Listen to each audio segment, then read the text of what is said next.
you remember our last history moment on the 150th anniversary of Golden Gate Park, then you remember we stopped here at the Japanese Tea Garden. Now this is the oldest public Japanese garden in North America, and I'm super excited to announce that we're getting insider access from gardener captain Steven Pitzenbarger.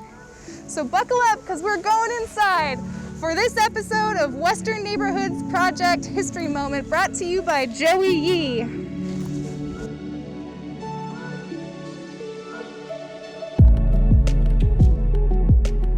So the garden dates back to the 1894 Midwinter Fair, and it was built as the Japanese village concession by a man named George Turner Marsh. He was Australian, an importer and exporter of Japanese art and antiquities, and he's the founder of the Richmond District. His house is one of the biggest in the neighborhoods, and he named it for a town in his country, Australia, Richmond. At the end of the fair, a successful entrepreneur, restaurateur, businessman, and landscape designer named Makoto Hagiwara was installed as manager of the Japanese Tea Garden.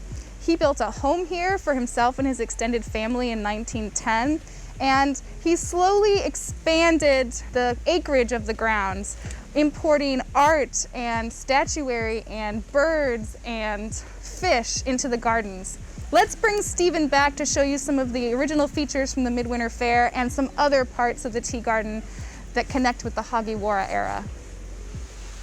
So where I'm standing right here is kind of at the center of what the original garden was. The original garden was about an acre in size, and this site was actually selected because of the topography and because of the beautiful pines that you see above our head. These pines predate the garden. They were here planted probably in the 1870s and now have the twisted shapes because they've been pruned for more than 100 years. There isn't much in the way of physical objects that you would be able to see today that existed from 1894. What remains is the feeling. There is an air about the garden that has remained despite the physical changes that have happened over time. So this is the current location of the drum bridge. The carpenters, the gardeners, the craftsmen that physically build spaces like this, their names usually get lost over the folds of time, but we know the name Nakatani because a descendant of Shinshichi Nakatani, Katz Nakatani, who now lives in Southern California, has come up and attended our park commission meetings regularly to make sure that his ancestor has been honored. The story of the Hagiwara family here at the Tea Garden is also one of systemic racism in California. Following the Japanese bombing of Pearl Harbor in December of 1941, Japanese American families on the West Coast were relocated to parts of interior North America.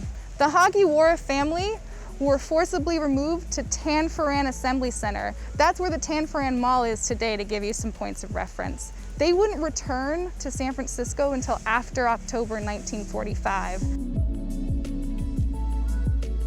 So after the Hagiwaras were removed, the word Japanese was completely removed from the tea garden's name. It was referred to as just simply Tea Garden, sometimes Oriental Tea Garden. The Hagiwara's home that they had built and lived in for so many years was immediately demolished on this site and replaced by this sunken garden designed by Julius Gerard.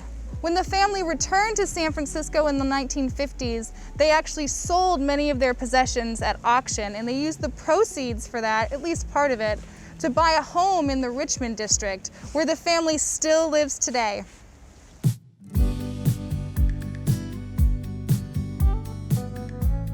After a peace treaty was signed with Japan here in San Francisco in 1951, and it was implemented in 1952, park commissioners restored the Japanese Tea Garden name, and various landscape features were installed around the tea garden, signifying our new unity with Japan. Now I'm going to pass the mic to Steven Pitzenbarger, who's going to tell you more about these interesting landscape features. This is the Karisansui, which literally means dry landscape garden, designed by Nagao Sakurai in 1953. And this part of the garden was my favorite part of the garden long before I had any idea I would end up working here. I grew up in San Francisco and would visit the Japanese tea garden like so many children in San Francisco. And I admired the peaceful feeling here in this part of the garden. Now, as an adult and someone who studied Japanese gardens, I appreciate the strong design. So if you're looking at it here, the tall stones on the left feel like a waterfall going into this body of water that then flows off into the stream off to the right. And the two islands in the middle represent turtles. Turtles and cranes are motifs that are oft repeated in Japanese gardens, and especially in relation to water. So if you see a pond, the shape of a turtle or the shape of a crane is a very common shape that you'll see. So I'm standing in front of the Lantern of Peace. This came into the garden after the signing of the peace treaty in 1951 between Japan and the Allied nations. The children of Japan saved up money and purchased this lantern and donated it to the United States as an everlasting symbol of peace. It, of course, came to San Francisco because this is where the treaty was signed, and then San Francisco thought, where are we going to put a Japanese lantern other than the Japanese tea garden? So this part of the garden has, to me, a fascinating story. When the Hagiwaras were informed that they had to go to internment camps in 1942, they tried to make arrangements for as many of their possessions as they could. In that collection was a collection of trees, potted plants. The collection of plants got sold to a Japanese nursery in the East Bay, Nobu Kawabata. He bought those trees as a collection and then sold them as a collection to Dr. Hugh Fraser and his wife Audrey Fraser. When she passed away in 1963, she'd written in her will that she wanted the trees to come back to the garden until the hillside behind me, complete with the waterfall, the boulders, many of the small trees. That is part of that collection. That went from the Hagiwaras to the Frasers and then back to the garden.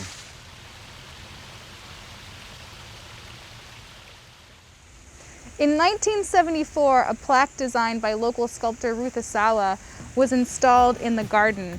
And also installed at the same time were little froggies designed by Asawa. You can see one here, here, over there, and then my favorite one peeking out right here.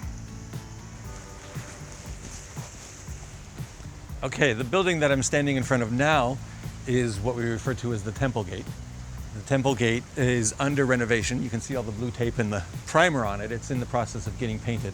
We are restoring the Temple Gate and we are restoring the pagoda. The pagoda and the Temple Gate, which stand pretty close to each other now, also stood next to each other at the PPIE. They were both inside the Palace of Food Products in a display that was displaying sake, beer, ginger, and peanuts. The original version of the Temple Gate was falling apart in the 70s and 80s.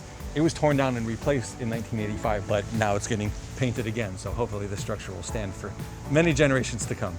So this is the structure, the scaffold and the shrink wrap around the pagoda.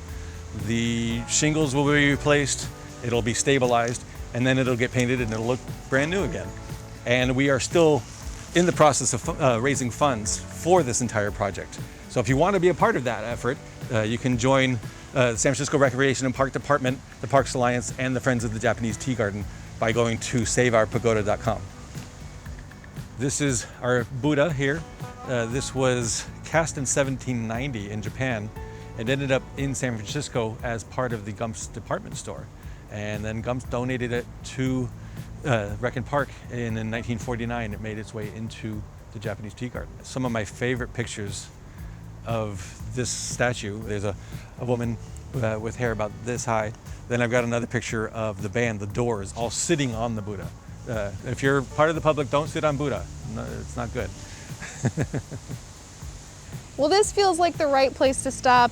We're right next to the George Turner Marsh plaque as well, so a fitting end to our story today. Steven Pitzenbarger, thank you so much for joining us. It's been great having you here, Nicole. I enjoyed it too. So the next time you're in Golden Gate Park, if it's a Wednesday through a Sunday, 9 a.m. to 5:45 p.m., make sure to stop in and track down Steven Pitzenbarger. I'm Nicole Meldahl. This has been another Western Neighborhoods Project History Moment brought to you by Joey Yee. We'll see you on the next one.